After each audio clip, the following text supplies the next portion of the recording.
July 30th, 2020 garden tour here. We've got our stargazer lilies that are ready to bloom. We have rhubarb that I really need to get harvested. Lots of projects going on. We have the basil's looking good. We have hops that are growing well. Those hops are definitely doing better. Those hops had aphids in the beginning, and then a whole ladybug colony growing. And then we have the newest bed, still planting stuff. The ground cherries are recovering well from the deer topped them off within a couple of days of me planting them. So I have some deer netting here. I normally keep deer netting to protect this whole garden that I pull down during the day while I'm working on it. I threw out seeds last year for the amaranth. Those are doing much better than these ones that I grew from seed. You can hear a osprey in the top of that tree that I think is hunting fish in the canal as opposed to, hopefully not my chickens. To Kind Beauty buckwheat, we have the poor man's saffron, they say, and just a variety of random things in here. We have summer squash in the middle. So this one has crookneck, and then most of them are patty pan squash. The sunflowers are all volunteers, and then we have mostly melons growing up from the edges up on these wires, or strings I guess, and then vining squash in the corners. See a little baby watermelon here, the Jardale pumpkin. So on both ends of this bed I did the same thing on all of these. So we have the red curry squash, the orange rouge vifte and tempus pumpkins, with the yellow honeyboat squash, and then the greenish blue Jardale pumpkins. And so I put them at each end to kind of see how they would do. This end isn't doing as well as the other end. I'm not sure if I'm watering differently at the other end or if it's just because that end gets a lot more sun than this end gets. We have the Alpine Strawberries doing really well despite being overwhelmed with all of the squash in there. I just pulled all of the strawberry spinach out of this bed, ready to plant Chinese lanterns and then do some carrots and other cool season stuff since we're about 5 weeks from our first frost. This bed is mostly greens. I have some cucumbers here in the corners.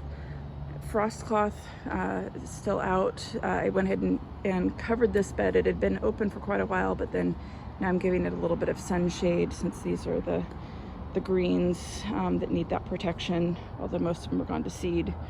And then this one I have covered up because I'm going to do the transplanting, versus this one I have opened up, but I have it all ready to cover up as if we have a frost threat once the end of August rolls around.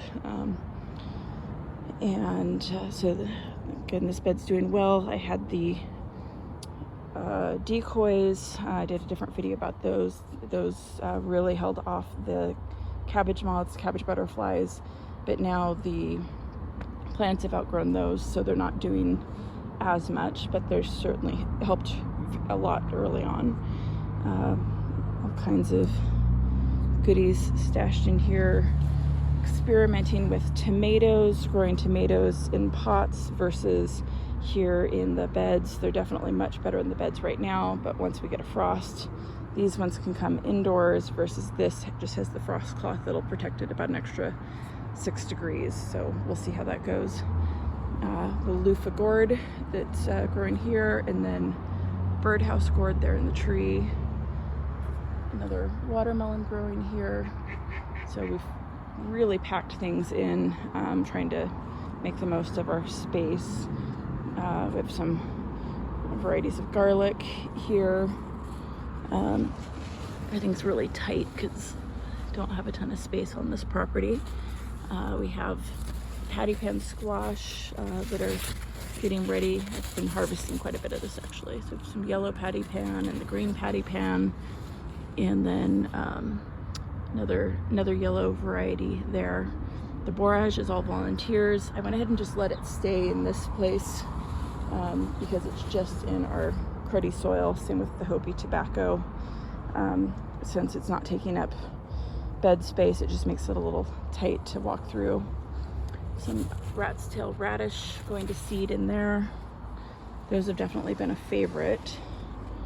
And then we have more of the red curry squash growing here on this bed. These ones were about 2 weeks in the ground before those ones. They started from seed, but I was worried about frost, so I was trying to protect the others. Went ahead and threw those in the ground though, just to see, and they did well. And then here we have the Rouge Vifte and Tampus pumpkins, variety of tomatoes in here, tomatoes setting, some corn tucked in there as well, and some beans in the corner, more of the brassica and greens. This one's kind of cool. It is Chinese multicolored spinach. So the now that the other things are so big, found chicken food. It's a cabbage moth on there. So the color on that is really pretty, but then because it's being sheltered from the sun, the tops right now are green. So I either need to prune this bed or just kind of give up on getting pretty colors out of those. But overall this bed is way overgrown, and again this bed had the decoys stacked in there, but the plants are twice as tall as the decoys, so they're not doing much these days. I have beans, and the beans are doing well, although they definitely have some, I think, heat stress going on, but we are getting beans out of them. All kinds of herbs and just random stuff in this bed. Licorice mint, a couple varieties of oregano, tarragon, lemon balm, agastache, lots of good things for making tea and stuff. We have blueberries and honeyberries, and then these were even some volunteer peas from last year. But and then here was our ladybug colony on the hops, and those are doing awesome. But all in all, I'm pleased. Learned lots of changes to make for next year, but I'm still getting stuff for this year. So there we go.